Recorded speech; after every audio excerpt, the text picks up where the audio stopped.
چلتے رہتے مگر کسی کا کمال نہیں ہے اس میں. وہ میرے ایک دوست ساتھی کہہ رہے تھے کہ یہ دن رات مدرسے کی خدمت کرتے اللہ دیتے ہیں ہم لگا لیجیے. یہ پنکھا چل رہا ہے کسی کو کیا پتا کس نے پیسے دیے تھے. جس کو یہ ہوا ملی ہے اس کو ثواب نہیں ہو رہا اس کو ثواب پہنچتا ہے. تو جامعہ علوم شریعہ کے اندر قرآن حال کی تعبیر ہو رہی ہے. ہمیں چندہ اس سے اپیل نہیں کرتے اس کو نہیں کرتے نہ یہ جلسہ ہم نے دینے کے لیے کیا ہے. مگر آپ کو بتانا ہمارا فرض ہے کہ یہ ادارہ آپ کے تعاون سے چل رہا ہے اور اس ادارے کے اندر جتنے بھی ہمارے معاونین ہیں ان کے لیے الحمدللہ صبح و شام دعا ہوتی ہے. صبح شام اپنے معاونین کے لیے جامع کی کاروبار کی ہم دعا کرتے ہیں. قرآن حال کی تعمیر ہو رہی ہے. میں آپ حضرات سے ایک دعائیہ کلمہ کہتا ہوں. جس نے قرآن حال کے اندر ایک اینٹ بھی لگائی ہے اللہ جل شانہ اس کے جان و مال کی حفاظت سے. یہ آپ کا ہمارا جذبہ ہے آپ کے لیے. آپ کا یہ ادارہ ہے اس کے لیے تعاون کریں دل کھول کر. میں نہیں کہتا کہ جوڑی پڑھاؤں میں نہیں کہتا کہ آپ کو رومال بچھاؤں. آپ کے دل کے اندر جب محبت ہوگی اس ادارے کی تو میں یہ سمجھتا ہوں کہ ہمارے تو ہمارے مہمان خصوصی تشریف لاتے ہیں. میں زیادہ نہیں لوں گا.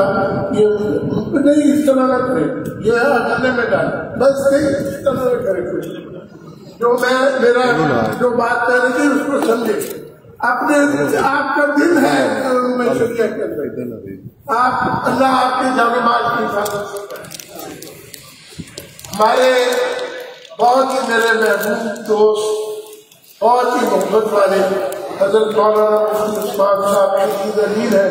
ان کے لیے آپ حضرات دعا کریں گے اللہ تبارک و تعالیٰ ان کو شفائے کاملہ عاجلہ مستمرہ عطا فرمائے اور ان کی مشکلات کو دور فرمائے. ہمارے محترم دوبارہ پھر سیم ہو گیا سنا. میں حضرت کو ان کی تشریف آنے پر جامعہ علوم شریعہ میں خوش آمدید کہتا ہوں. حضرت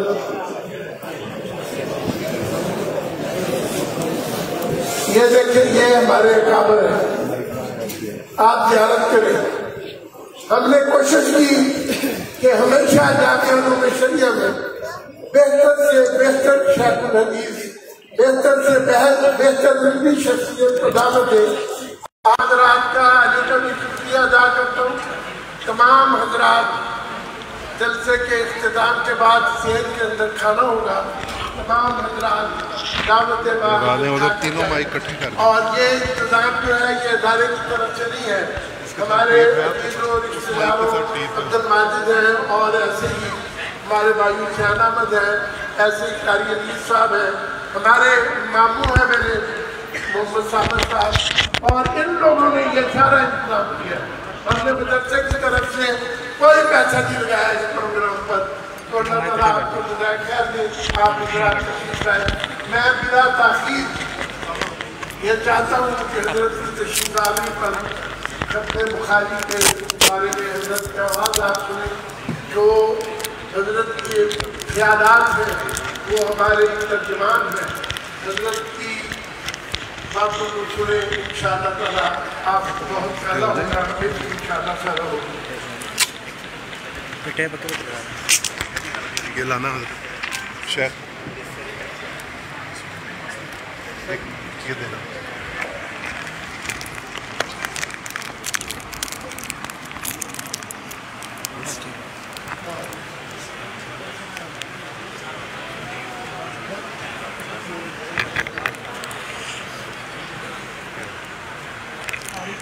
اب کیا پر بس بیان چلو میری نالائکی بے حد کریمی اس کی بے پایا. میری نالائکی بے حد کریمی اس کی بے پایا. خطا کرنا میری عادت معاف کرنا ہے کام اس کا. اب آپ حضرات کے سامنے ہمارے خصوصی مہمان تشریف لا چکے ہیں۔ تقریباً ہمارے 85 قریب طلباء اور طالبات ہیں جو فارغ ہو چکے ہیں اور لڑکے فارغ ہو چکے ہیں۔ آخری حدیث کا اس بخاری شریف کے آخری حدیث کا درس ہوگا، اس کے ساتھ ہی یہ بچے ہم سے پڑھائی کے اعتبار سے جدا ہو جائیں گے۔ ویسے ہمارا تعلق انشاءاللہ رہے گا اور ان کا تعلق بھی رہے گا۔ امید ہے ہمارے پاس بعض ہمارے بچے ایسے ہیں جو نورانی قاعدہ بھی یہاں پڑھا ہے، اور بعض بچے ایسے جو میرے پاس نورانی قاعدہ بھی پڑھا ہے، آخری اور بڑی کتابیں بھی پڑھی ہیں، یہ یہاں موجود ہیں۔ اللہ ان کی عمر دراز فرمائے، ان کو اچھے کام پہ لگائے، اچھا کام کرنے کی توفیق عطا فرمائے۔ جو ان کو والدین کو، ان رشتہ داروں کو ان پر جو امیدیں ہیں، اللہ ان کی امیدوں کے مطابق ان کو اترنے کی توفیق عطا فرمائے۔ امید ہے یہ ہمارے مدرسے کے ساتھ اپنے مادرین کے ساتھ تعلق رکھیں گے، استاد سے تعلق رکھیں گے اور کتابوں سے تعلق رکھیں گے۔ ان سے تعلق رکھوں گے کہ انشاءاللہ کام ان کا بڑھے گا۔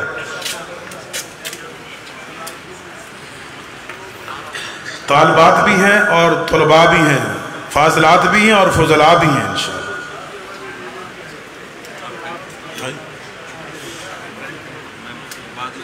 کیا کر رہے ہیں؟ حضرت کا بیان۔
بسم اللہ الرحمن الرحیم۔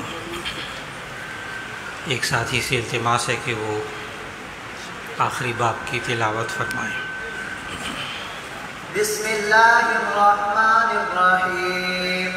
الحمد للہ رب العالمین والعاقبۃ للمتقین والصلاة والسلام علی سید المرسلین۔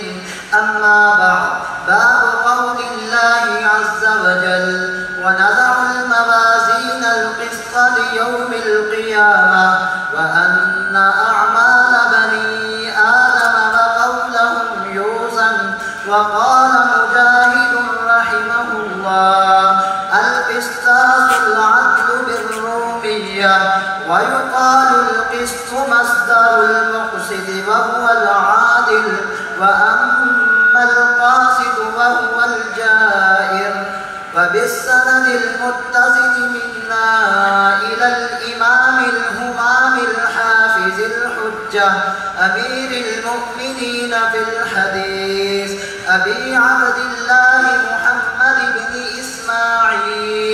إسماعيل بن إبراهيم بن المغيرة البخاري والبزدوي رحمه الله قال حدثنا أحمد بن أشكاب قال حدثنا محمد بن فزيل عن عمارة بن القعقاع عن أبي زرعة عن أبي هريرة رضي الله عنه قال قال النبي صلى الله عليه وسلم كلمتان حبيبتان إلى الرحمن خفيفتان على اللسان ثقيلتان في الميزان سبحان الله وبحمده سبحان الله العظيم۔ جزاک اللہ خیر۔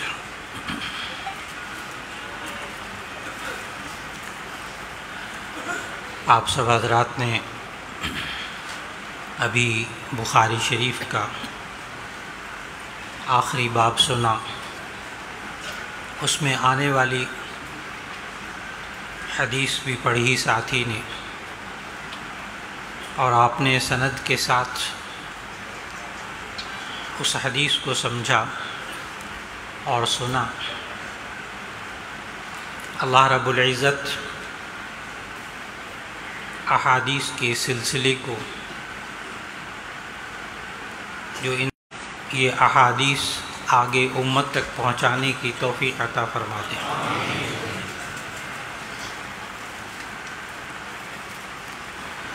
ہمارے اساتذہ، ہمارے مشائخ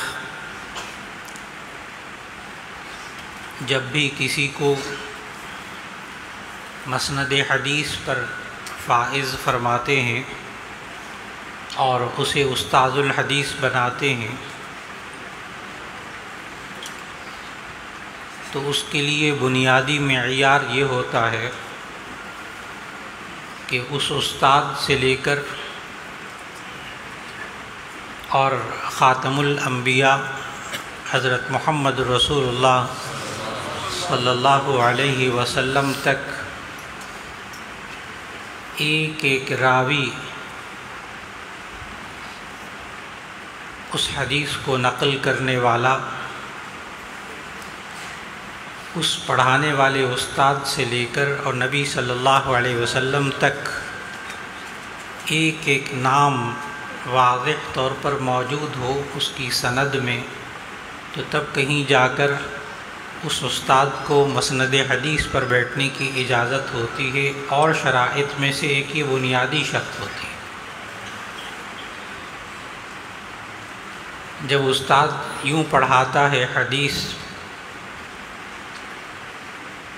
کہ نبی کریم صلی اللہ علیہ وسلم نے فرمایا، تو پھر اس کے ذہن میں نبی صلی اللہ علیہ وسلم سے لے کر اس استاد تک ہر واسطہ، ہر بندہ درمیان میں اس کا نام اس کے ذہن میں موجود ہوتا ہے، اور اسے سند کہتے ہیں۔ چنانچہ آج کے درس کے آغاز میں جتنی بھی بنات طالبات بخاری شریف پڑھ کر فارغ ہوئیں اور جتنے طلباء اس وقت بخاری شریف کی احادیث مکمل کر رہے ہیں، دورہ حدیث مکمل کر رہے ہیں، ان سب کو اس ناچیز کے پاس جو احادیث کی 10 سندیں ہیں، ان سب کی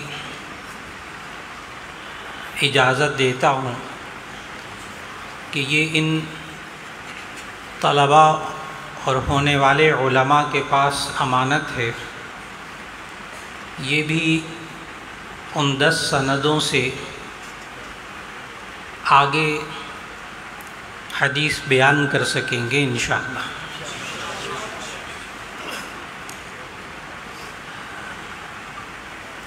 اور آپ حاضرین خاص طور پر ان طلباء کے سرپرست عزیز و اقارب یہ اس بات کو سمجھنے کی کوشش کریں گے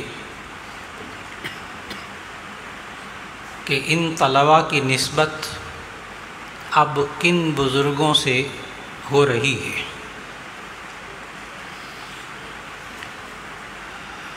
اللہ رب العزت نے مجھ ناچیز کو بخاری شریف پڑھنے کی توفیق عطا فرمائی جامعہ شفیہ کے شیخ الحدیث حضرت مولانا محمد مالک کاندھلوی رحمہ اللہ سے، اور حضرت مولانا محمد مالک کاندھلوی رحمہ اللہ نے ایک مرتبہ تو بخاری شریف پڑھی حضرت مولانا شبیر احمد عثمانی رحمۃ اللہ علیہ سے، اس لیے اب ان طلباء اور حضرت علامہ شبیر احمد عثمانی رحمہ اللہ کے درمیان 2 واسطے موجود ہیں۔ ایک واسطہ یہ ناچیز اور ایک واسطہ درمیان میں حضرت مولانا محمد مالک کاندھلوی رحمہ اللہ۔ صرف 2 واسطوں سے اب یہ شاگرد بن گئے حضرت علامہ شبیر احمد عثمانی رحمۃ اللہ علیہ کے۔ اور پھر حضرت مولانا محمد مالک کاندھلوی رحمہ اللہ نے دوسری مرتبہ بخاری شریف پڑھی تھی حضرت مولانا حسین احمد مدنی رحمۃ اللہ علیہ سے۔ اس لیے اب ان طلباء اور مولانا حسین احمد مدنی رحمہ اللہ کے درمیان 2 واسطے ہیں۔ یہ صرف 2 واسطوں سے حضرت مدنی رحمہ اللہ کے شاگرد بن گئے، الحمدللہ۔ صحیح مسلم میں نے پڑھی جلد اول، حضرت مولانا عبد الرحمن اشرفی صاحب رحمۃ اللہ علیہ سے، اور انہوں نے حدیث پڑھی تھی حضرت مولانا حسین احمد مدنی رحمۃ اللہ علیہ سے۔ چنانچہ صحیح مسلم میں بھی ان ساتھیوں کو حدیث کی سند کی اجازت دیتے ہوئے تو صحیح مسلم میں بھی یہ شاگرد بن گئے حضرت مدنی رحمۃ اللہ علیہ کے 2 واسطوں سے۔ اس کے بعد جلد ثانی صحیح مسلم کی وہ پڑھی حضرت مولانا جمیل احمد تھانوی رحمۃ اللہ علیہ سے۔ حضرت مولانا مفتی جمیل احمد تھانوی رحمہ اللہ یہ براہ راست شاگرد تھے حضرت مولانا خلیل احمد سہارنپوری رحمہ اللہ کے۔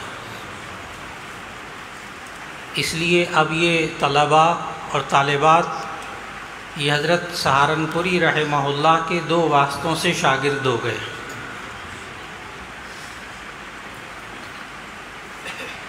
پھر تحاوی شریف پڑھی تھی حضرت مولانا محمد عبید اللہ صاحب رحمۃ اللہ علیہ سے، اور یہ بر صغیر میں واحد ہستی تھیں کہ جن کو ہر کتاب کا آغاز اور اختتام کروایا تھا حضرت مولانا اشرف علی صاحب تھانوی رحمۃ اللہ علیہ نے۔ تو اب یہ طلباء اور یہ طالبات حضرت مولانا اشرف علی صاحب تھانوی رحمۃ اللہ علیہ کے واسطے سے حدیث میں شاگرد بن گئے، ان کے 2 واسطوں سے۔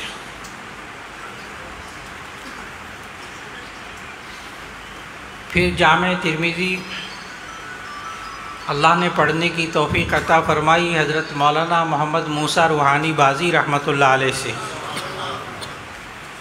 تو یہ طلباء اور طالبات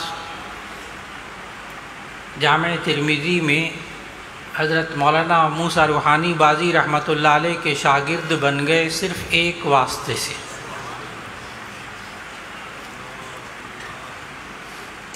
اور پھر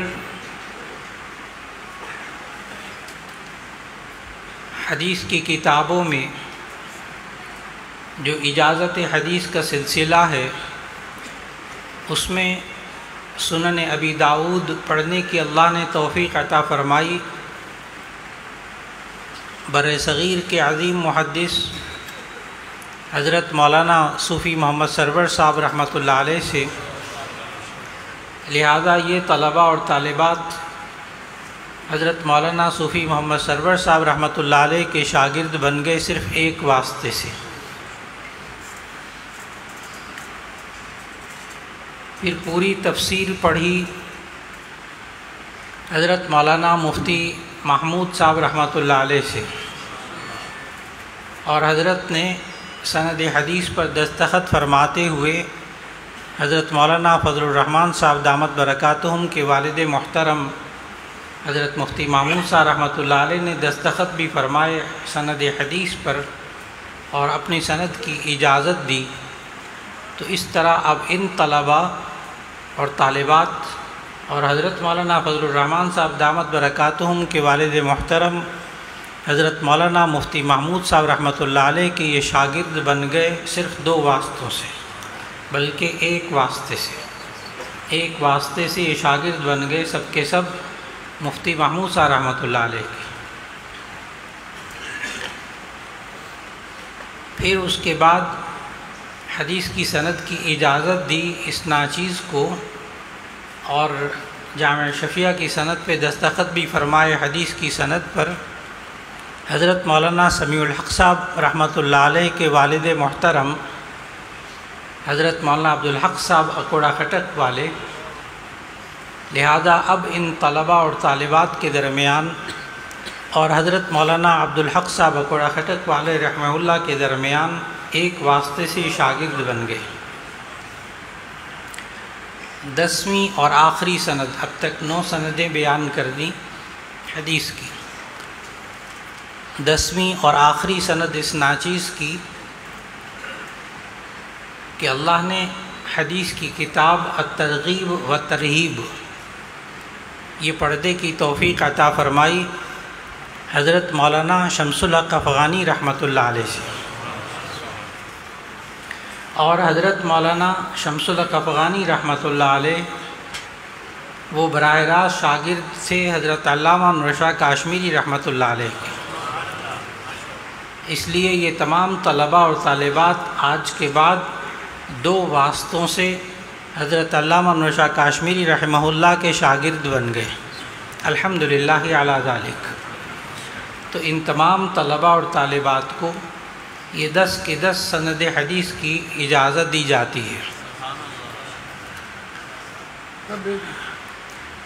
یہاں جتنے علماء موجود ہیں ان سب کو بھی ان 10 سند حدیث کی اجازت دی جا رہی ہے کہ انہوں نے بھی آج آخری حدیث پھر دوبارہ اس ناچیز کے سامنے سن لی اور وہ بھی اس سند میں شریک ہو گئے۔ اللہ تعالیٰ ان تمام ہمارے مشائخ پر جن کا ابھی آپ نے تذکرہ سنا، اللہ ان پر کروڑوں رحمتیں نازل فرمائے، انہی کی محنتوں سے، انہی کی برکتوں سے آج ہم تک یہ قرآن و حدیث کے علوم پہنچے ہیں۔ اور ابھی ساتھی نے عبارت پڑھی، باب قول اللہ وَنَضَعُ الْمَوَازِينَ الْقِسْطَ لِيَوْمِ الْقِيَامَةِ،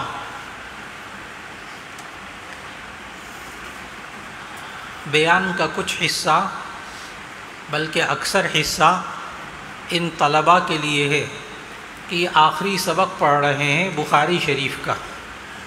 اس سبق کے دوران عوام کو جتنی بات سمجھ میں آ جائے اس پر شکر ادا کریں، اور جو نہ سمجھ میں آئے اس پر صبر کر لیں، اللہ دونوں صورتوں میں اجر عطا فرمائے گا انشاءاللہ۔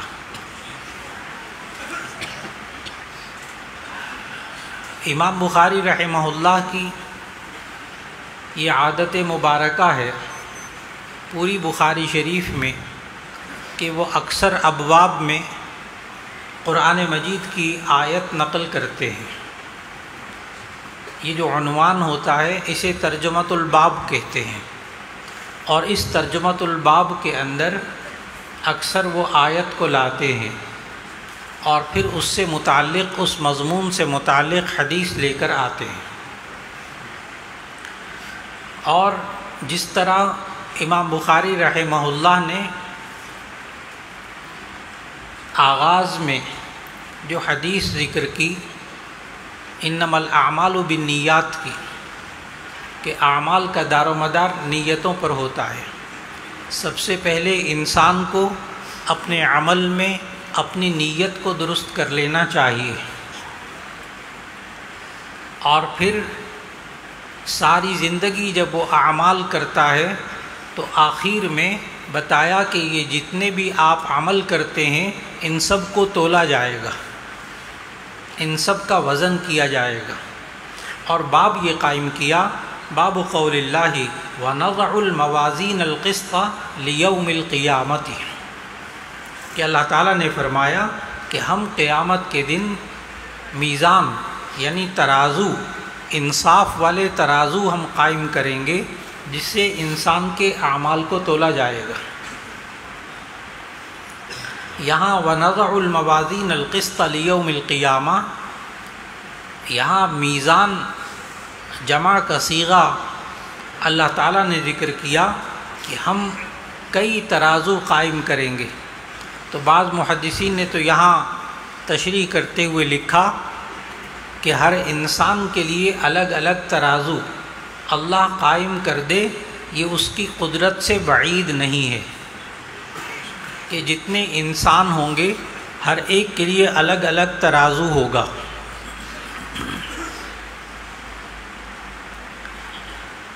یہ انسان اپنی زندگی میں جو عمل کرتا ہے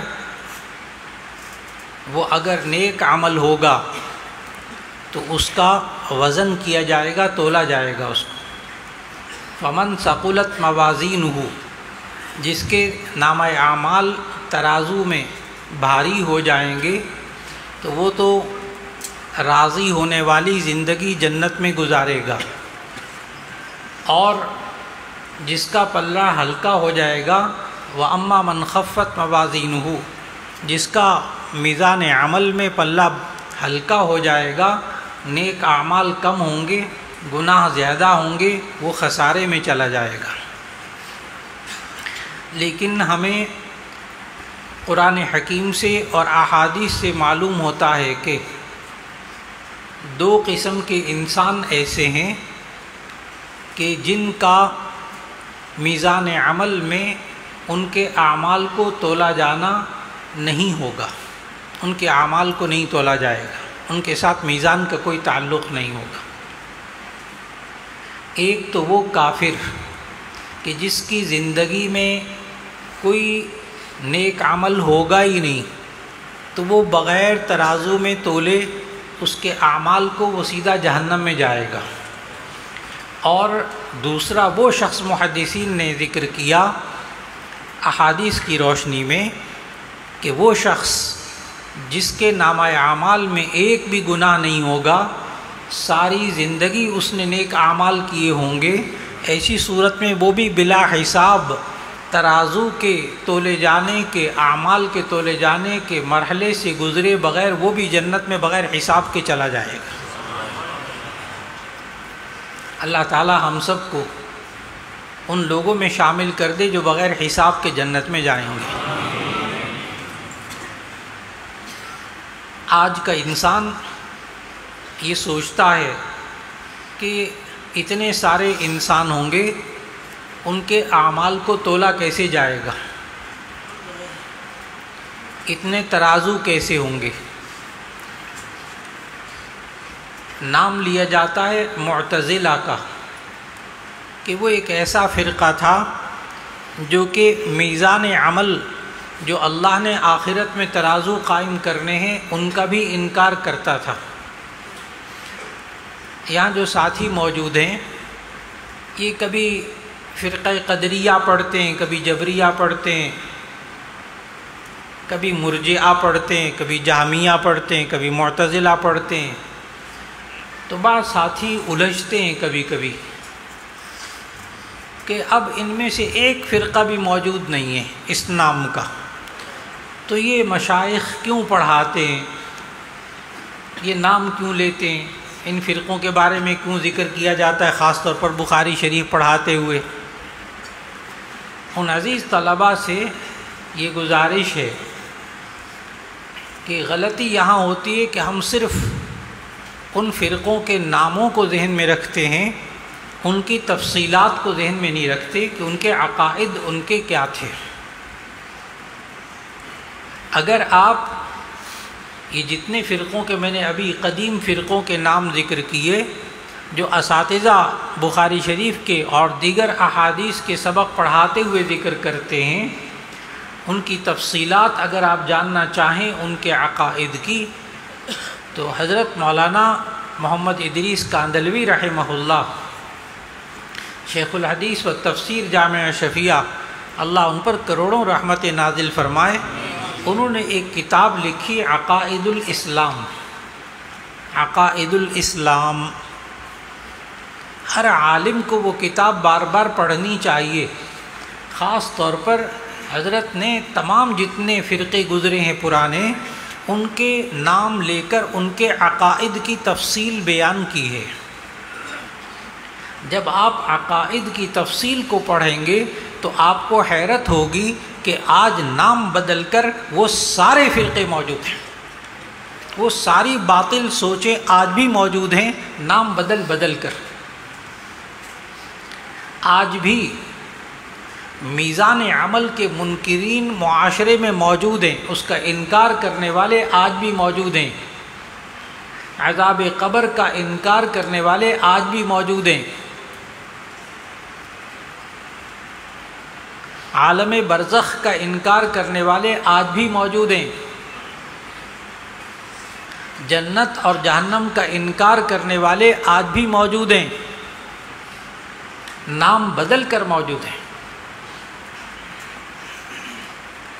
اس لیے آپ ساتھی صرف معتزلہ کا نام ذہن میں نہ رکھیے گا، بلکہ ان کے عقائد کو ذہن میں رکھیے کہ وہ میزان اعمال کا بھی انکار کرتے اور اعمال کے تولے جانے کا بھی انکار کرتے، اور یوں کہتے کہ یہ جو اعمال ہیں انسان کے، میں 2 لفظ بولوں گا، طلبہ سمجھ جائیں گے، آپ بھی سمجھ جائیں گے جب اس کی تھوڑی سی آسان سی تشریح عرض کروں گا کہ اعمال کو کیسے تولا جائے گا. یہ اعمال، یہ نماز، یہ ذکر، یہ تسبیحات، یہ روزے، یہ کوئی جسم تو نہیں رکھتے،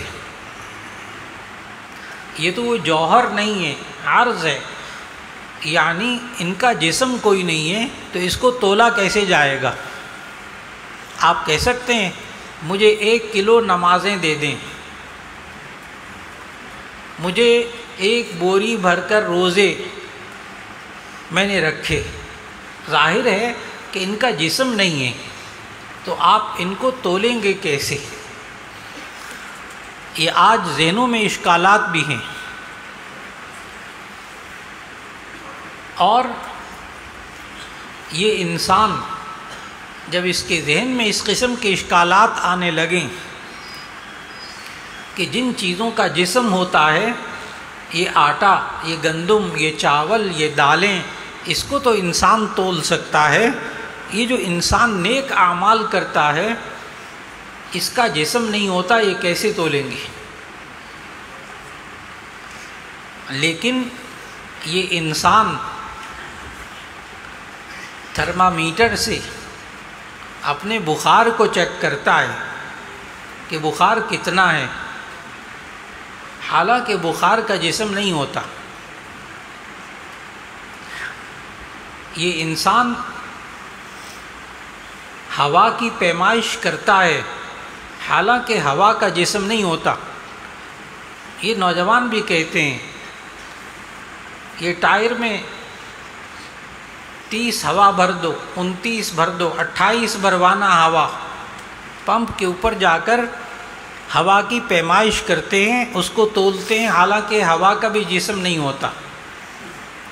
اور تو اور یہ جتنے ماشاءاللہ اتنا بڑا مجمع بیٹھا ہے، اکثریت کے جیب میں موبائل موجود ہے،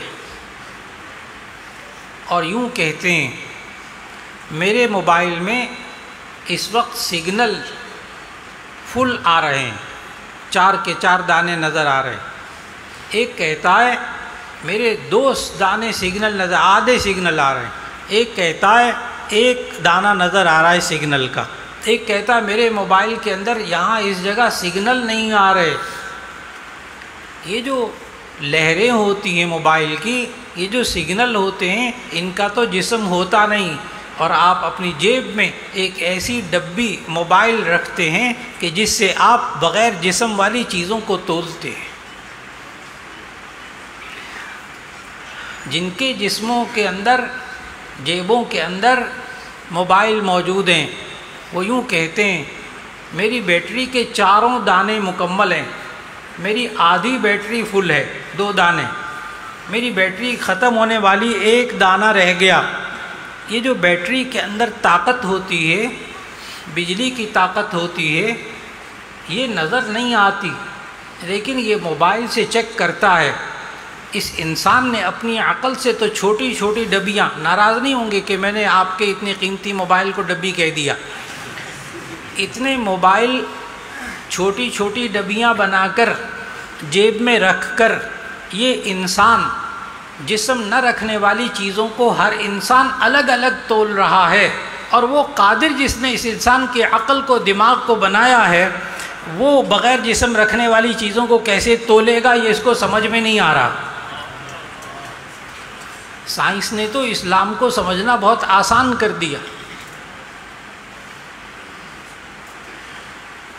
وہ اللہ ترازو سے تولنے کا محتاج نہیں ہے، وہ تو تولے گا انسان پر اپنی حجت کو مکمل کرنے کے لیے، تاکہ یہ انسان انکار نہ کر سکے کہ میرے ساتھ انصاف ہوا یا ظلم ہوا، یہ بات نہ کہہ سکے.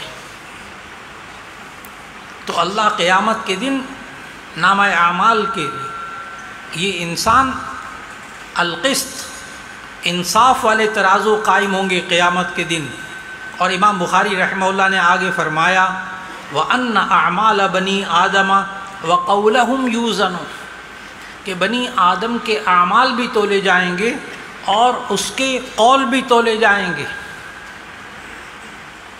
یہاں ساتھی جو بخاری شریف پڑھ رہے وہ اس بات میں الجھیں گے کہ اعمال بنی آدم، یہاں پہ امام بخاری رحمہ اللہ نے جمع کا ذکر کیا، اعمال عمل کی جمع ہے، جمع کا صیغہ لائے، اور آگے وقولہم، یہاں اقوالہم کہنے کے بجائے قولہم واحد لے کر آئے. اس کی وجہ محدثین نے لکھی کہ دراصل لفظ قول یہ مصدر ہے، اس کا اطلاق قلیل پر بھی ہوتا ہے، کثیر پر بھی ہوتا ہے، تھوڑے پر بھی ہوتا ہے، زیادہ پر بھی ہوتا ہے. ترجمہ یوں ہی کریں گے کہ وَأَنَّ أَعْمَالَ بَنِي آدَمَ وَقَوْلَهُمْ يُوزَنُ، بنی آدم کے اعمال بھی تولے جائیں گے اور اس کا قول اور اس کی زبان سے نکلنے والی باتوں کو بھی تولا جائے گا.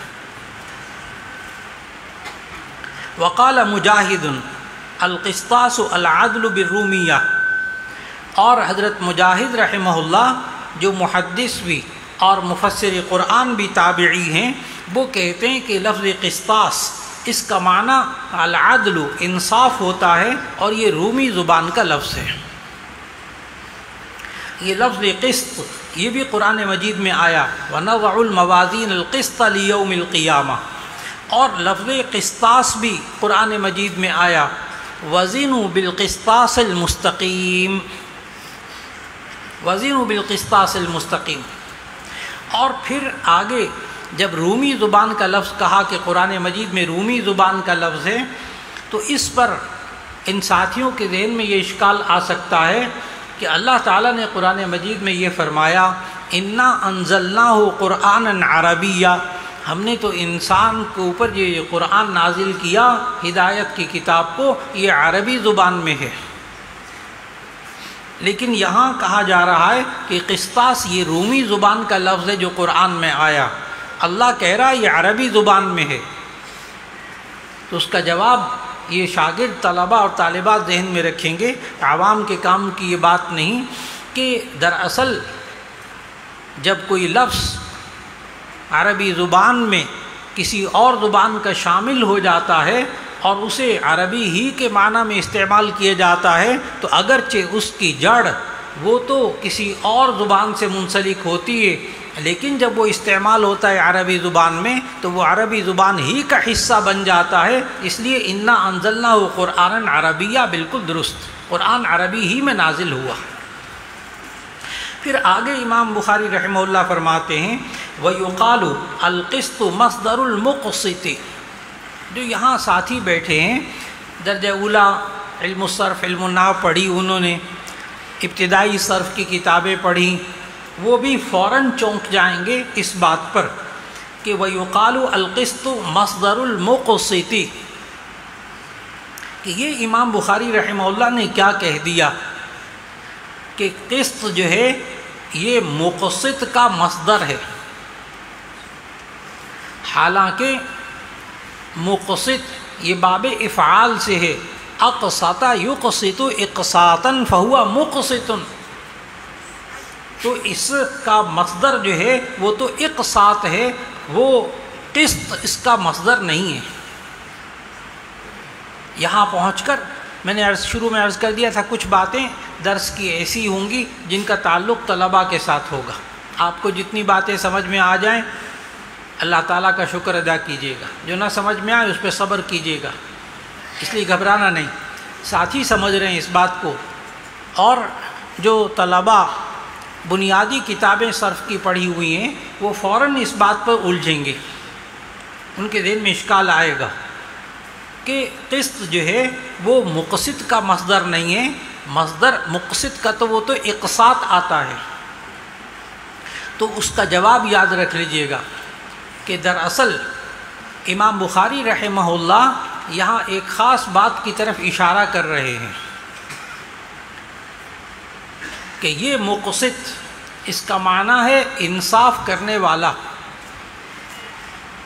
ان اللہ یحب المقسطین، یہ بھی قرآن مجید میں آیا کہ بے شک اللہ تعالیٰ انصاف کرنے والوں کو پسند کرتا ہے۔ اور یہ مصدر المقسط جو کہا، اس کا ایک جواب تو یہ ہے کہ یہ مصدر المصدر ہے، یعنی مقسط کا مصدر اقساط ہے، اور اقساط باب افعال یہ بنا ہے قسط سے۔ ایک تو یہ جواب ذہن میں رکھ لیجئے گا کہ یہ مصدر المصدر ہے، مصدر کا مصدر ہے۔ دوسرا جواب یہ ہے کہ امام بخاری رحمہ اللہ نے مقسط کا لفظ ذکر کر کے جو قرآن مجید میں آیا اس کا معنی بتایا کہ یہ مقسط اس کا مصدر وہ قسط ہے، قاف کے کسرہ کے ساتھ، اس لیے کہ آپ اگر یہ اچھی طرح بار بار سمجھ گئے کہ قسط کا معنی انصاف، اور قسطاس کا معنی بھی انصاف، اور مقسط کا معنی بھی انصاف کرنے والا، تو ایک جگہ جا کر سورۃ الجن میں آپ الجھیں گے۔ جو ساتھی ترجمہ بھی پڑھتے ہیں وہ بھی الجھیں گے۔ جب قسط کا معنی انہوں نے مصدر پڑھا کہ جناب اس کا معنی انصاف کرنے والا ہوتا ہے، مقسط کا معنی بھی انصاف کرنے والا ہوتا ہے، قسطاس کا معنی بھی انصاف کرنے والا ہوتا ہے، تو سورۃ الجن کے اندر اسی مادے سے ایک لفظ آ رہا ہے، وہاں عجیب و غریب اس کا معنی ہے وَأَمَّا الْقَاسِطُونَ فَكَانُوا لِجَهَنَّمَ حَطَبًا۔ یہاں آپ قاسطون کا ترجمہ انصاف کرنے والے کر ہی نہیں سکتے، یہاں تو ظالم اس کا معنی ہے۔ وَأَمَّا الْقَاسِطُونَ فَكَانُوا لِجَهَنَّمَ حَطَبًا، یہ جو قاسط ہیں، ظالم ہیں، یہ جہنم کا ایندھن کا بنیں گے، جہنم کا ایندھن جلیں گے وہاں۔ تو ایسی صورت میں اب یہاں آپ نے بات کو سمجھنا ہوگا۔ امام بخاری رحمہ اللہ نے بھی یہی سمجھایا، وَأَمَّا الْقَاسِطُ فَهُوَ الْجَائِرُ، وَأَمَّا الْقَاسِطُ فَهُوَ الْجَائِرُ، قاسط جو ہے وہ ظالم کو کہتے ہیں۔ دیکھیے گا قرآن مجید سمجھنے کے لیے قرآن اور حدیث کے علوم جو مددگار ہوتے ہیں ان کو سمجھنا بہت ضروری ہے، بہت ضروری ہے۔ یہ اس لیے علم صرف، علم نحو، علم بلاغت، علم بیان، علم بدیع، علم اشتقاق، یہ جو عالم بنے ہیں ساتھی، یہ 8 سال کے اندر انہوں نے 22 علوم پڑھے ہیں، 22 سبجیکٹ پڑھے ہیں، تب کہیں جا کر وہ عالم بنے۔ اس لیے وہ اب اس بات کو سمجھیں گے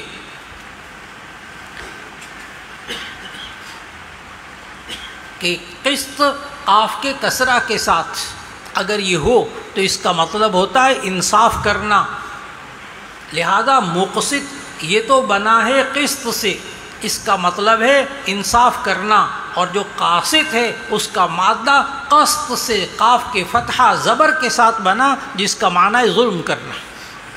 اب جواب مکمل ہوا، اب جواب کو واضح کرنے لگا ہوں کہ جب یہ قاسط لفظ آیا قرآن مجید میں تو اس کا مادہ ہے قسط اور اس کا معنی ہے ظلم کرنا، اور جب مقسط اور قسطاس استعمال ہوا تو اس کا مادہ قاف کے کسرہ کے ساتھ ہے، اس کا معنی انصاف کرنا ہے۔ اب یہ طلباء کے لیے باتیں۔ پھر اس کے بعد آپ نے سند پڑھی، اور سند سے پہلے بھی آپ ساتھیوں کو ایک بات عرض کرتا چلوں، ابھی آپ نے سندیں سنی اور کس طرح قرآن و حدیث کے علوم ہم تک پہنچے اور یہ احادیث ہم تک کیسے پہنچیں وہ بھی آپ نے بغور سنی۔ اب اس کے بعد حدیث کا جو متن ہے، ایک کہلاتی ہے سند، ایک کہلاتا ہے متن۔ جو سند ہے وہ جو راویوں کا سلسلہ ہوتا ہے، جو ابھی شروع میں نے بتایا کہ اس حدیث کو بیان کرنے والے سے لے کر نبی صلی اللہ علیہ وسلم تک جو انسانوں کی فہرست ہے اس کو کہتے ہیں سند، اور جو حدیث ہوتی ہے اس کو کہتے ہیں متن۔ اب متن حدیث پڑھتے ہیں۔ عن ابی ہریرہ رضی اللہ عنہ قال قال النبی صلی اللہ علیہ وسلم۔ اب جب میں عبارت پڑھوں تو آپ سب ساتھی یہ کلمات پورا کا پورا مجمع پڑھے، اس لیے کہ جب ان کا وزن کیا جائے گا قیامت کے دن تو ایسی صورت کے اندر اللہ تعالیٰ کی رحمت سے قوی امید ہے کہ آپ علماء اور طلباء ایک حدیث کو جانتے ہیں، حدیث بطاقہ۔ حدیث بطاقہ کاغذ کے ایک ٹکڑے والی حدیث۔ اس کاغذ کے ایک ٹکڑے والی حدیث کی تشریح تھوڑی سی عرض کر دوں، بات واضح کر دوں، تاکہ پھر کوئی بندہ رہے نہ جو کہ ان کلمات کو منہ سے نہ نکالے۔ ہر بندہ یہاں جو موجود وہ ضرور بے ضرور اپنے منہ سے ان کلمات کو ادا کرے، اس لیے کہ نبی صلی اللہ علیہ وسلم نے ارشاد فرمایا کہ قیامت کے دن جب اعمال کو تولا جائے گا تو ایک شخص کے گناہ کافی سارے ہوں گے، اور وہ گناہوں والا پلڑا کافی جھک جائے گا۔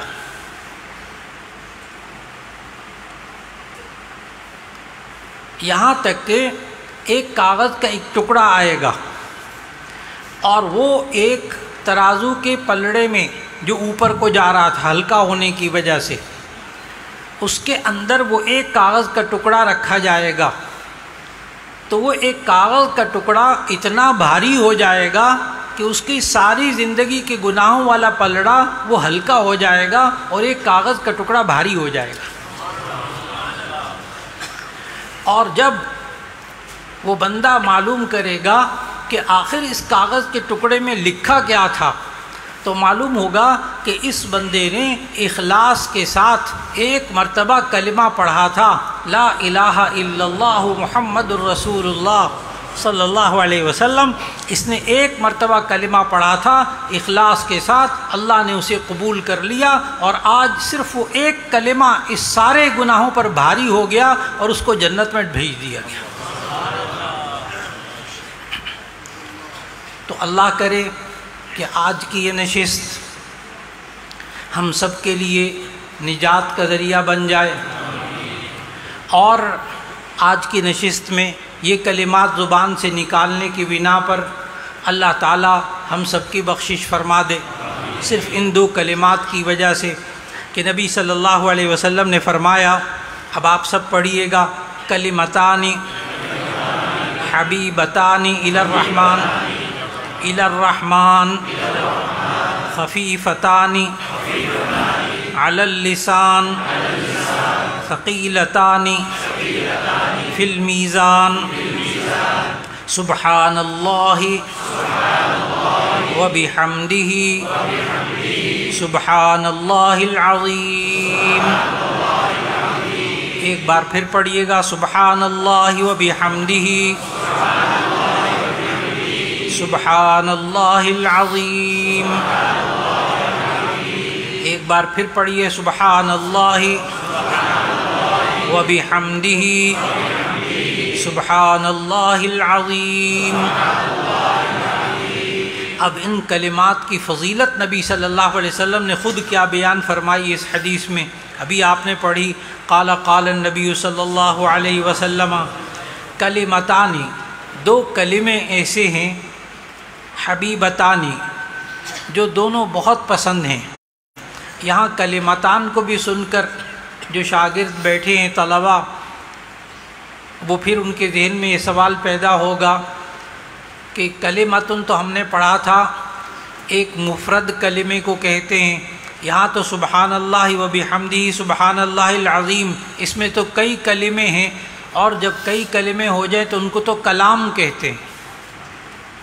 کئی کلمے مل جائیں تو ان کو کلام کہتے ہیں، اور یہاں اس کو کلمہ کہا گیا. تو اس کا جواب ذہن میں رکھیے گا کہ یہاں کلمہ بمانے کلام کے ہے، کلمہ بمانے کلام کے ہے. اور حبیبتان الی الرحمن، یہ دو کلمے اللہ کو بہت زیادہ محبوب ہیں. سبحان اللہ و بحمدہ سبحان اللہ العظیم، یہ اللہ تعالیٰ کو بہت زیادہ محبوب ہیں، پسند ہیں. انسان کو جب کوئی بات پسند آ جاتی ہے انسان اس کو دہراتا ہے. اگر اسے معلوم ہو جائے کہ یہ میرے پسندیدہ بندہ، یہ میرا انسان، یہ میرا دوست، یہ بات کہنے سے بہت خوش ہوتا ہے، یہ جملہ بولنے سے بہت خوش ہوتا ہے، یہ لطیفہ سنانے سے بہت خوش ہوتا ہے، تو یہ انسان کتنی بار اس بات کو دہراتا ہے صرف خوش کرنے کے لیے. اور اگر انسان کو معلوم ہو جائے کہ میرا خالق، میرا رازق، وہ ان دو کلموں کو بہت پسند کرتا ہے، خوش ہو جاتا ہے، تو ایسی صورت کے اندر کلمتان حبیبتان الی الرحمن سمجھ میں آئے گا کہ رحمان کو یہ دو کلمے بہت پسند ہیں.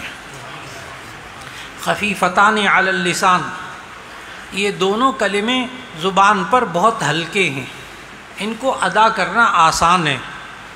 ثقیلتان فی المیزان، اور یہ دو کلمے میزان عمل میں بہت بھاری ہوں گے، میزان عمل میں بہت بھاری ہوں گے. یہ تو سبق حدیث سے متعلق تھا. اب اس کے ساتھ ساتھ ان ساتھیوں سے گزارش کروں گا اور آپ سب سے بھی کہ اللہ رب العزت ہمیں توفیق عطا فرمائے کہ ہم ایسے اعمال کریں، ایسے نیک اعمال جو قیامت کے دن میزان عمل میں بھاری ہو جائیں اور اللہ تعالیٰ راضی ہو جائے. ہمارے اس فاضل ہونے والے طلباء، خود میرے شاگرد دور حدیث میں پہنچ جاتے ہیں، پھر وہ ایک سوال کرتے ہیں. وہ کہتے ہیں کہ استاد جی اب ہم 8 سال پڑھنے کے بعد عالم بن گئے، اب اس کے بعد ہم کیا کریں گے؟ اس کے بعد ہم کیا کریں؟ یہ ہر طالب علم کے ذہن میں ایک سوال ہوتا ہے. اب ہم بخاری شریف پڑھ لی، آج ختم بخاری بھی ہو گیا، اور پھر اس کے بعد امتحان بھی ہو جائے گا، سند بھی مل جائے گی، عالم بن جائیں گے، اس کے بعد کیا کریں؟ اصل بات بیچاروں کی یہ ہوتی ہے کہ 8 سال وہ اساتذہ سے یہ سنتے رہے کہ تم علم اس لیے حاصل کرو کہ اللہ راضی ہو جائے. علم اس لیے حاصل کرو، اللہ کی رضا کے لیے علم حاصل کرو. سب اساتذہ اپنے شاگردوں کو یہی سکھاتے ہیں، 8 سال سکھاتے ہیں. علم کیوں حاصل کر رہے ہو؟ اللہ کی رضا کے لیے، اللہ راضی ہو جائے. لیکن آپ کوئی آیت قرآن مجید میں ایسی نہیں دکھا سکتے، کوئی حدیث ذخیرہ حدیث میں ایسی نہیں دکھا سکتے جس میں یہ لکھا ہوا ہو کہ علم حاصل کرنے سے اللہ راضی ہوتا ہے. کسی آیت میں، کسی حدیث میں یہ نہیں ہے کہ علم حاصل کرنے سے اللہ راضی ہوتا ہے. اب ممکن ہے یہ 8 سال پڑھنے کے بعد ساتھی یہ کہیں استاد جی ہمیں سارا 8 سال تو استاد یہ کہتے رہے کہ کیوں پڑھتے ہو؟ بقائی کرو اللہ کو راضی کرنے کے لیے، اللہ کی رضا حاصل کرنے کے لیے. لیکن یہ اچھی طرح طے کر لیں کہ 8 سال علم حاصل کرنے سے، اور یہ سارا علم حاصل کرنے سے، صرف علم حاصل کرنے سے اللہ راضی نہیں ہوتا. یہ طے کر لیں پہلے اچھی طرح. اگر صرف علم زیادہ حاصل کر لینے سے اللہ راضی ہوتا تو شیطان کے پاس بہت سارا علم موجود تھا، اللہ راضی ہو جاتا. اگر صرف علم کی وجہ سے اللہ راضی ہوتا ہے. یہ بہت بڑی غلط فہمی ہے جو فارغ التحصیل ہونے، اساتذہ کا ذہن الحمدللہ بالکل واضح ہے، وہ سمجھتے ہیں جو میں بات کہنے والا ہوں. جو طلباء ہیں ان کے ذہن کو اچھی طرح واضح کرنا ہے. علم حاصل کرنے سے اللہ راضی نہیں ہوتا، اور کسی آیت میں کسی حدیث میں یہ نہیں ہے کہ تم علم حاصل کر لو بس اللہ راضی ہو گیا.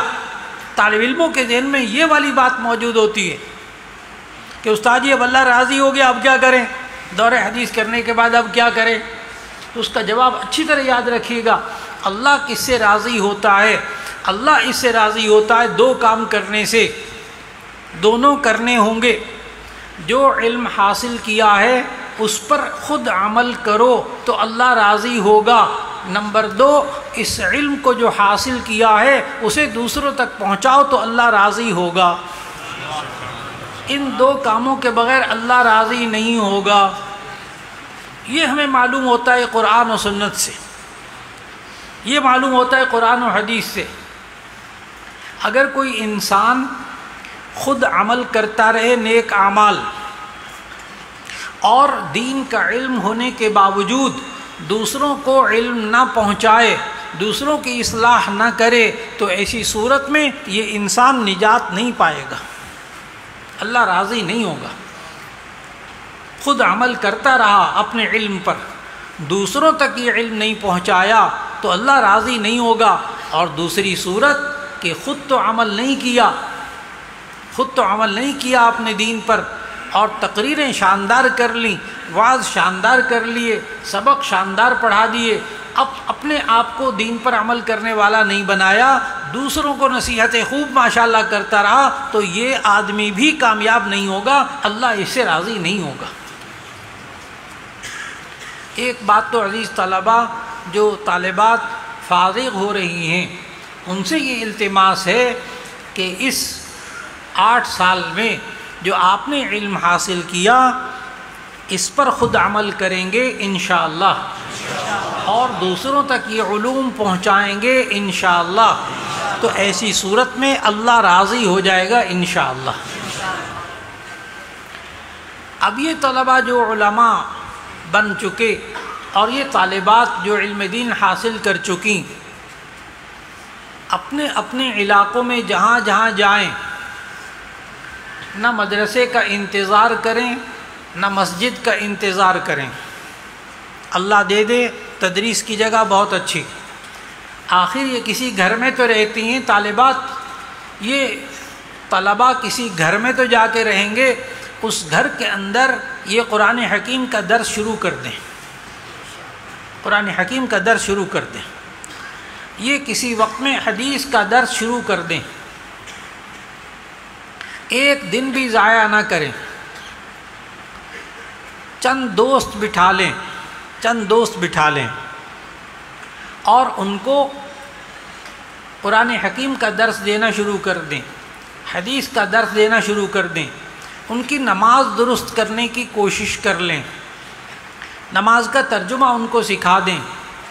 جو ہی وہ یہ کام شروع کریں گے اپنے اپنے علاقے کے اندر، اور خود بھی دین پر عمل کریں گے، دوسروں تک بھی دین پہنچانے والے بنیں گے، اللہ راضی ہو جائے گا. اس لیے ایک دن بھی ضائع نہ کریں. طلباء بھی طالبات بھی اپنے بزرگوں سے، اپنے اساتذہ سے، اپنے گھر والوں سے مشورہ کر کے ایسی ترتیب بنا لیں کہ جس سے یہ پڑھا ہوا علم دوسروں تک منتقل ہو جائے. اور دوسری گزارش یہ کہ یہ طلباء اور طالبات جو عالم بن رہے ہیں، ان کے لیے یہ لازم ہے کہ وہ اپنی صحبت، اپنا اٹھنا بیٹھنا اچھے لوگوں کے ساتھ نیک ماحول میں رکھیں، ورنہ یہ سارا علم ضائع ہو جاتا ہے. اور یہ عالم بننے والے طلباء یہ لازماً کسی نہ کسی بزرگ سے تعلق ضرور قائم کریں، بیعت کا تعلق، اصلاح کا تعلق ضرور قائم کر لیں. میں جب اپنے شاگردوں کو بسا اوقات کہتا ہوں کہ کسی بزرگ سے تعلق قائم کر لیں تو وہ آگے سے یوں کہتے ہیں، استاد جی ابھی کچھ دن آرام سے گزرنے دیں، پھر ٹھہر کر ہم بیعت کر لیں گے. یعنی کیا معنی؟ ابھی ہمیں کچھ سال تک گناہ کی زندگی میں پڑنے دیں، بعد میں ہم توبہ اور استغفار کر لیں گے۔ ایسا سوچنے کی غلطی بھی نہ کیجیے گا۔ ہمیں اگلے دن کا نہیں پتہ، اگلے لمحے کا نہیں پتہ، ہم کیسے یہ سوچیں گے کہ ہم زندگی کے کسی مرحلے میں آ کر کسی بزرگ سے تعلق بڑھاپے میں قائم کر لیں گے، یہ بڑھاپے تک پہنچے گا بھی یا نہیں اسے معلوم نہیں۔ اور دوسرا، اپنے آپ کو جب نیک اعمال کرنے والا بنائیں گے تو آپ خود نیک شمار ہوں گے، آپ کے ساتھ بیٹھنے والے اٹھنے والے یہ بھی انشاءاللہ اس رنگ میں رنگے جائیں گے انشاءاللہ۔ نبی صلی اللہ علیہ وسلم نے مثال دے کر سمجھایا حدیث میں کہ اگر کوئی شخص عطار کے پاس عطر بیچنے والا، خوشبو بیچنے والا، اس کے پاس یہ انسان جائے، اس سے خوشبو نہ بھی خریدے تو اس کی ناک میں خوشبو ضرور آ جائے گی۔ اور اگر یہ بندہ کسی لوہار کی بھٹی کے پاس سے گزرے یا لوہار کے پاس جا کر بیٹھے اور کچھ نہیں تو اس بھٹی کی گرمی اور اس کا دھواں تو اس کی ناک میں ضرور آ جائے گا۔ اس لیے اس حدیث کی روشنی میں عرض کروں گا کہ آپ ساتھی اپنا اٹھنا بیٹھنا، اپنی سوسائٹی، اپنا ماحول اچھا رکھیے گا، نیک لوگوں کے ساتھ، اچھے لوگوں کے ساتھ اٹھنا بیٹھنا رکھیے گا، ورنہ برے دوست انسان کا تعارف بن جاتے ہیں، برے دوست انسان کا تعارف بن جاتے ہیں۔ یہ عالم تو بن گیا لیکن یہ اٹھتا بیٹھتا فلاں کے ساتھ ہے، اس کا مطلب یہ ہوا کہ لوگوں کے نزدیک یہ بھی اسی غلط لوگوں کے زمرے میں، ان کی جماعت میں شامل شمار ہوگا۔ اس لیے احتیاط کیجیے گا یہاں سے نکلنے کے بعد۔ اور ہمارے شیوخ ایک بات کہتے ہیں اور اس میں بڑی گہرائی ہے، اور وہ یہ ہے کہ جب عالم بن کر کوئی طالبہ یا کوئی طالب معاشرے میں اترتا ہے تو لوگوں نے اس پر کیمرے فٹ کیے ہوتے ہیں، لوگوں نے اس پر کیمرے فٹ کیے ہوتے ہیں، ذرا ایک ایک حرکت پر نظر ہوتی ہے اس معاشرے کے لوگوں کی۔ اس لیے عزیز طلبہ اور طالبات، اپنی آئندہ زندگی کو قرآن و سنت کے مطابق بنانے کی کوشش کیجیے اور گناہوں سے اپنے آپ کو بچانے کی کوشش کیجیے، اور اپنے خیالات کو پاکیزہ رکھنے کی کوشش کیجیے۔ اور خیالات کو پاکیزہ کرنا ہو تو اس کے لیے دو چیزوں پہ پہرے بٹھانے ہوں گے، ایک اپنی آنکھوں پر اور ایک اپنے کانوں پر۔ اپنی دیکھنے کی چیزوں کو پاکیزہ رکھنا ہوگا، اپنی سننے کی چیزوں کو پاکیزہ رکھنا ہوگا۔ اگر انسان اپنے دیکھنے کی چیزوں کو پاکیزہ نہ رکھے، سننے کی چیزوں کو پاکیزہ نہ رکھے تو ایسی صورت میں اس انسان کے دماغ کے اندر جو ریکارڈنگ ہوگی، آڈیو ویڈیو ریکارڈنگ، دیکھیے اللہ نے یہ دو آنکھیں، یہ انسان کو دو کیمرے دیے ہیں، یہ دو آنکھیں دو کیمرے ہیں، ان سے جو دیکھتا ہے اندر دماغ میں ریکارڈ ہوتا ہے۔ اور یہ جو دو کان اللہ نے دیے انسان کو، یہ انسان کے دو مائک ہیں، یہاں سے آواز اندر جاتی ہے اور اندر جا کر آڈیو ریکارڈنگ ہوتی ہے۔ تو انسان آنکھوں سے دیکھتا ہے، ویڈیو ریکارڈنگ ہوتی ہے دماغ میں، اور انسان کانوں سے سنتا ہے، آڈیو ریکارڈنگ ہوتی ہے دماغ کے اندر۔ ہر ایک بندے کی جیب میں موبائل موجود ہے، ہر ایک بات کو سمجھ جائے گا کہ دیکھو آپ اپنے موبائل کے اندر گانے اور فلمیں ریکارڈ کرو،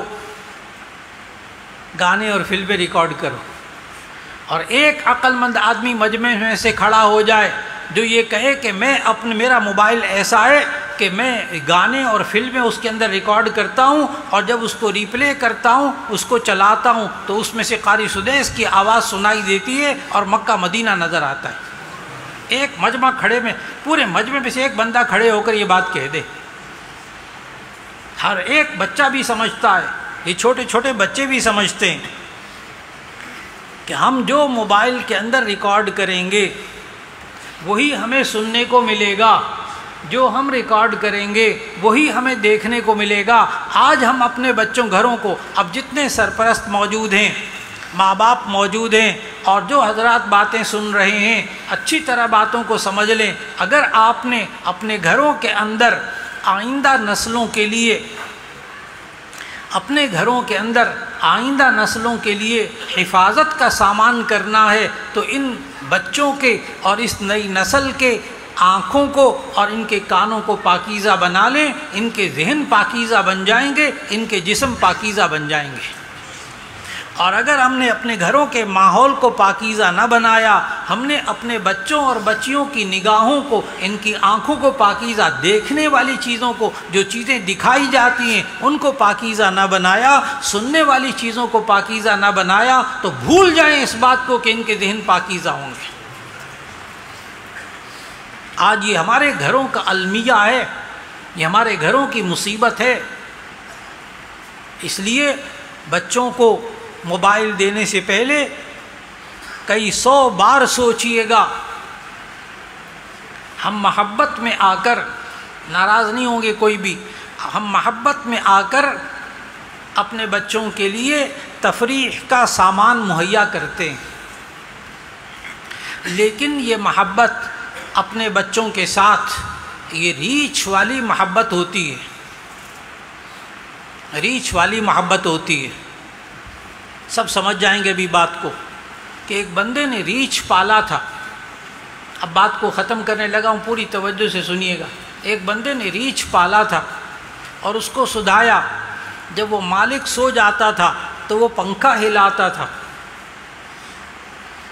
اس طرح سدھایا تھا اس نے ریچھ کو، مالک کو آرام پہنچاتا تھا۔ ایک دفعہ اس مالک کے ناک پہ ایک مکھی بیٹھی، وہ تنگ کرنے والی مکھی، اڑاؤ تو پھر بیٹھ جاتی۔ وہ دیکھ رہا تھا کہ میرا مالک سویا ہے اور اس کو ایک مکھی آ کر بار بار تنگ کر رہی ہے، تو اس نے ایک دفعہ پنکھا جھلا، ریچھ نے دیکھا مکھی اڑ گئی، پھر دوبارہ آ کے بیٹھ گئی، پھر 2 3 4 مرتبہ ہوا تو ریچھ کو غصہ آیا، ریچھ کو غصہ آیا مکھی پر۔ اس نے ایک بڑا سارا پتھر اٹھایا اور جو ہی مالک کی ناک پہ آ کر مکھی بیٹھی، اس نے زور سے پتھر دے کر مارا اور مکھی مر گئی۔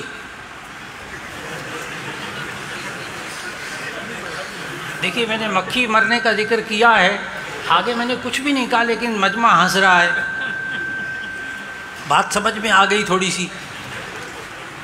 یہ بڑا سارا پتھر مالک کی ناک پہ جو اس نے مارا، مالک کی محبت میں آ کر مارا یا دشمنی میں آ کر مارا؟ محبت میں۔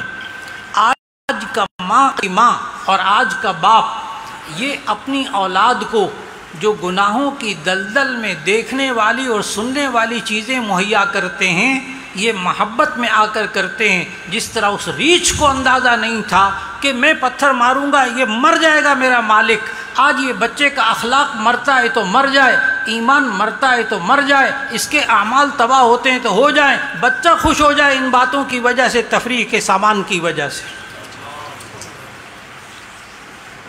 اس لیے شروع میں عرض کیا، ریچھ کی محبت، نادانی کی محبت اپنی اولاد کے ساتھ نہ کیجیے گا، اس کے اعمال تباہ ہو جائیں گے، اس کی ذہنی صلاحیتیں تباہ ہو جائیں گی، اس کے اخلاق تباہ ہو جائیں گے، اس کی جسمانی صحت تباہ ہو جائے گی، ان باتوں کی وجہ سے جو آج ہم نے اپنے گھروں کے اندر پاکیزہ ماحول کو ختم کر دیا۔ میرے عزیزان محترم، اس کے لیے آپ کو یہ کام کرنا ہوگا، ایک تو دعا مانگنی ہوگی، جو سورہ فرقان کے آخر میں اللہ تعالیٰ نے دعا سکھائی، وہ دعا مانگا کیجئے سب کہ ربنا ہب لنا من ازواجنا وذریاتنا قرۃ اعین واجعلنا للمتقین اماما۔ اے اللہ، ہمیں اپنے گھر والوں سے، اپنی اولاد سے آنکھوں کی ٹھنڈک عطا فرما، ہمیں اپنے گھر والوں سے، اپنی اولاد سے آنکھوں کی ٹھنڈک عطا فرما، وجعلنا للمتقین اماما، اور ہمیں پرہیزگاروں کا بھی رہنما بنا دے۔ یہ اپنی اولاد کے لیے، اپنے گھر والوں کے لیے خوب دعائیں مانگا کیجیے، دل سے آمین نکلتی ہے کہ اللہ ہمیں اپنے گھر والوں سے، اپنی اولاد سے آنکھوں کی ٹھنڈک عطا فرما۔ آج کوئی ماں، کوئی باپ دنیا بھر کی نعمتوں کو گھر کے اندر جمع کر لے، دنیا بھر کی چیزوں کو اپنے گھر کے اندر جمع کر لے، لیکن اولاد سے اور گھر والوں سے آنکھوں کی ٹھنڈک نہ ملے تو یہ سب چیزیں مٹی اور بیکار نظر آتی ہیں۔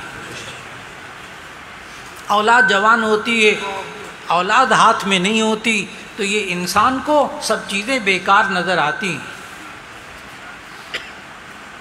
اور آخر میں ذہن میں رکھیے گا کہ اب گرمی کا موسم آنے والا ہے، آپ نے پنکھا چلایا ٹھنڈک حاصل کرنے کے لیے، ہوا حاصل کرنے کے لیے، آپ گھر میں کولر لگائیں گے ٹھنڈک حاصل کرنے کے لیے، بہت سے افراد اپنے گھروں میں ایئر کنڈیشن لگائیں گے ٹھنڈک حاصل کرنے کے لیے۔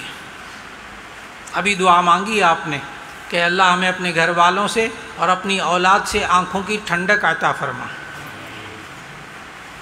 لیکن یہ انسان بڑا ہوشیار ہے، بڑا سمجھدار ہے، یہ اگر گھر کے اندر ایئر کنڈیشن لگائے، لے کر آئے ہزاروں روپے کا، اور اس میں سے ٹھنڈی ہوا نہ آئے تو یہ فوراً ٹیلی فون کرے گا اس دکاندار کو، اتنے 1000 روپے کا میں یہ ایئر کنڈیشن لے کر آیا اور اس میں سے ٹھنڈی ہوا نہیں آ رہی۔ وہ کہتا اچھا میں مستری بھیجتا ہوں۔ اس نے مستری کو بھیجا، اور جب مستری نے آ کر دیکھا تو سر پکڑ لیا اور کہا اللہ کے بندے، یہ اتنا ہزاروں روپے کا ایئر کنڈیشن لے کر آیا ہے، اس کی تار کو اس بجلی کے ساتھ تو لگا جس سے یہ ایئر کنڈیشن چلے، اس طاقت سے اس کا تعلق تو جوڑ کہ جس طاقت سے تعلق جوڑنے کے بعد اس میں سے ٹھنڈی ہوا آتی ہے۔ یہ انسان بڑا عقل مند ہے، اس طاقت سے تعلق جوڑتا ہے، اس مشین سے ٹھنڈی ہوا آتی ہے۔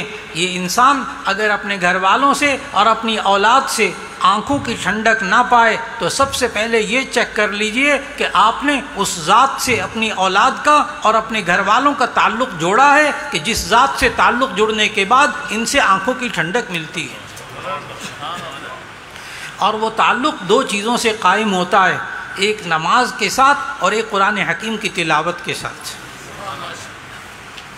اپنے گھروں کے اندر میرے عزیزان محترم جتنا مجمع موجود ہے، اپنے گھر کے ایک ایک فرد کو نمازی بنائیے، خود بھی نماز ادا کیجئے، اور پھر اس کے ساتھ ساتھ گھر کے اندر قرآن حکیم کی تلاوت کا اہتمام کیجئے۔ انشاءاللہ اللہ سے جب تعلق قائم ہوگا تو پھر انشاءاللہ ان بچوں سے اور گھر والوں سے، اولاد سے آنکھوں کی ٹھنڈک ملے گی۔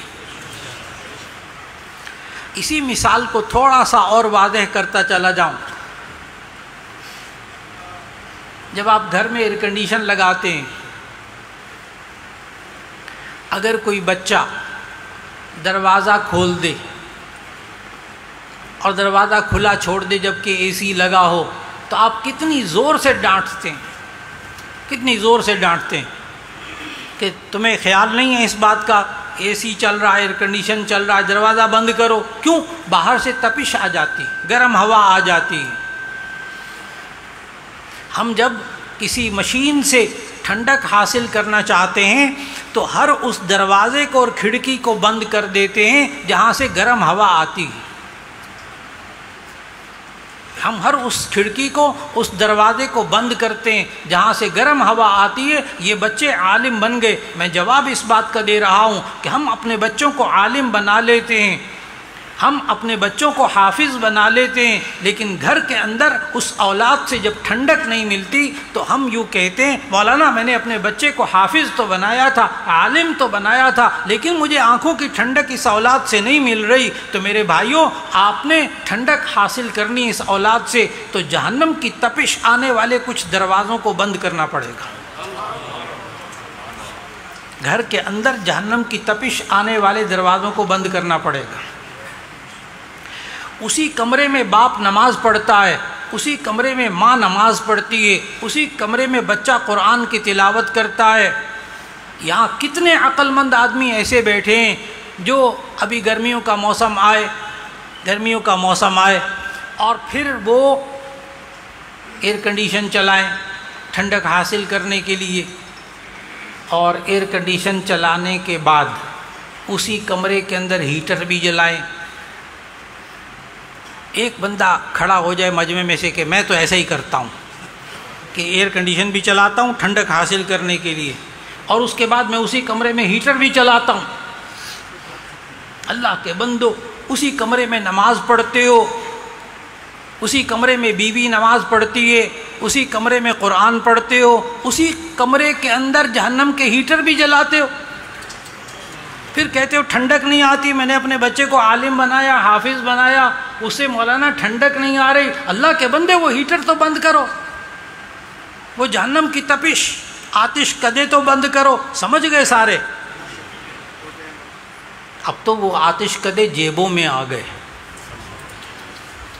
اب تو وہ آتش کدے جیبوں میں آ گئے۔ مسجد میں بیٹھا ہے، بٹن دباتا ہے، نامحرم کی تصویر آتی، آنکھیں پاکیزہ نہیں رہیں، سننے کی چیزیں پاکیزہ نہ رہیں، نمازیں بھی بے اثر ہو گئیں، اور ذکر اذکار بھی بے اثر ہو گئے، وہ قرآن کی تلاوت بھی بے اثر ہو گئی۔ ہمیں ان چیزوں سے پرہیز کرنا ہوگا، ہمیں ان چیزوں سے پرہیز کرنا ہوگا۔ یہ اس سوال کا جواب دیا کہ ہم اپنے بچوں کو عالم بنا لیتے ہیں، حافظ بناتے ہیں، مولانا میں بھی نماز پڑھتا ہوں، میری بیوی بھی نماز پڑھتی ہے، ہمیں گھر سے آنکھوں کی ٹھنڈک کیوں نصیب نہیں ہوتی؟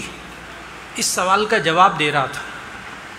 اللہ رب العزت ہمیں نیک اعمال کی پابندی کرنے کی توفیق عطا فرما دے، اور ان نیک اعمال کو سنبھالنے کی بھی توفیق عطا فرما دے، اور پھر ان بچوں کو جو ایک ایک بچی یہاں سے عالمہ بنی ہے، اللہ تعالیٰ ان بچوں کو جو عالم بنے ہیں، ایک ایک بچے اور بچی کو اللہ تعالیٰ دنیا میں ہدایت پھیلانے کا، قرآن و سنت کی روشنی پھیلانے کا ذریعہ بنا دے۔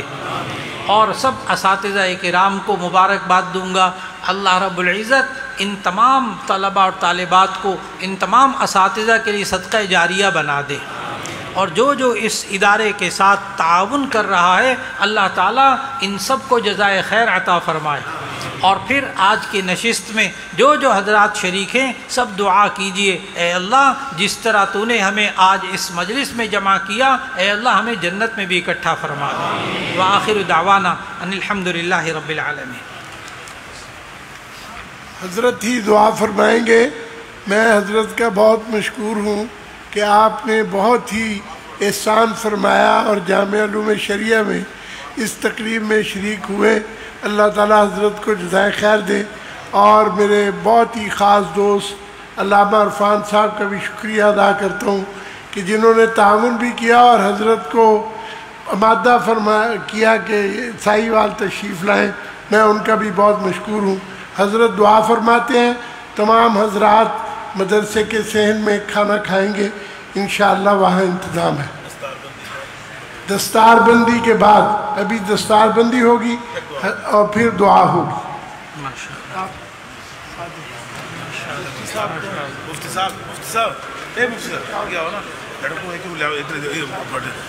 باقی مجمع نہ اٹھے بھائی، مجمع نہ اٹھے، مجمع اٹھ کے کام خراب ہے، بار دعا ہونی ہے۔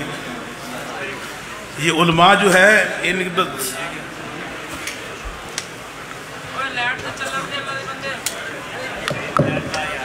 بھائی مجمع بیٹھ جائیں۔ ابھی حضرت مولانا کمال الدین صاحب MLA بلوچستان، امیر جمعیت علماء اسلام، نائب امیر جمعیت علماء اسلام بلوچستان، وہ تشریف لائے ہیں۔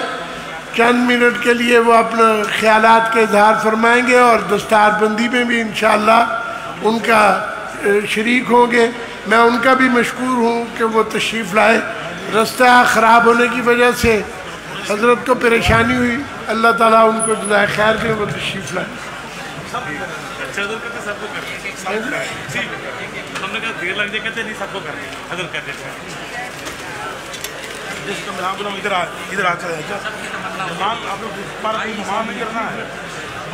سب حضرات تشریف رکھیں، مہربانی فرمائیں، مسجد ہے، مسجد کا بھی خیال کریں اور بیٹھ جائیں، آرام سے بیٹھ جائیں، سب کو نظر آئے گا۔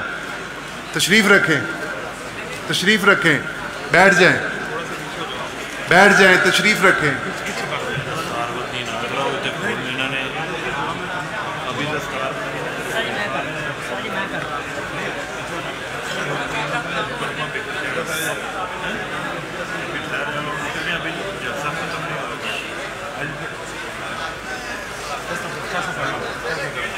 سب حضرات یہ غور سے سن لیں کہ یہ آپ حضرات جو تحفے تحائف لائے ہیں یہ مدرسے کے صحن میں لے جائیے گا, وہاں ڈال لیجئے گا. مسجد ہے, مسجد کا خیال کیجئے گا, صبح نماز بھی پڑھنی ہے.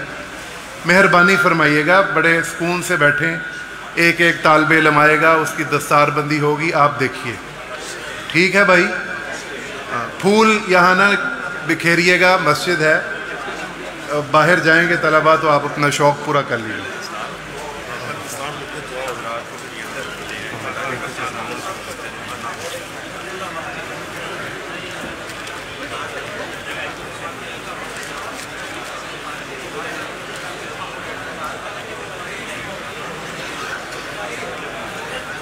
ایک ایک طالب علم ادھر سٹیج پر آئے گا اور جب دستار بندی ہو جائے تو اپنی جگہ پر ہی واپس جا کے بیٹھے گا. یہ حضرت کا حکم ہے. سب سے پہلے محمد عدیل بن محمد اشرف, چک نمبر بستی اسلام